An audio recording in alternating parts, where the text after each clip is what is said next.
పింఛన్లు ఎంత వస్తున్నాయి? 3 నెలలే కదా, 8 నెలలే కదా గవర్నమెంట్ వచ్చి ఎంత ఇస్తున్నారు పింఛన్ మీకు? 2000 మన 2000 వేసుకున్నాడు మళ్ళీ 2000 ఇద్దరికి వస్తున్నాయా ఒకరికి వస్తున్నాయా?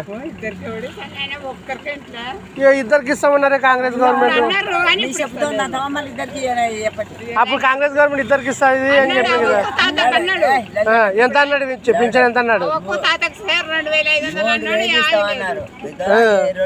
4000 ఇస్తా అన్నాడు కదా.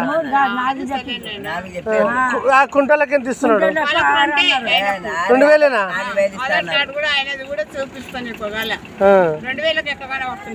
4000 కుంటోళ్ళకి అన్నారు, ముత్తోళ్ళ మా సొంటలకు 3000 అన్నారు. చెప్పుతోంది అన్ను మళ్ళా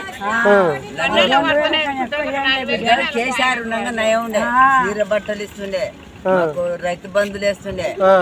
3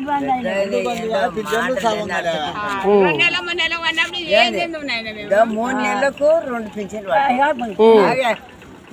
2 నెలలకు 3 నెలలకు 2 పింఛన్లు. ఒక పింఛన్ ఎగరగొడుతున్నాడు.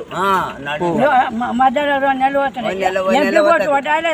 ఒక్కసారి డెంగు అని ఒక్కసారి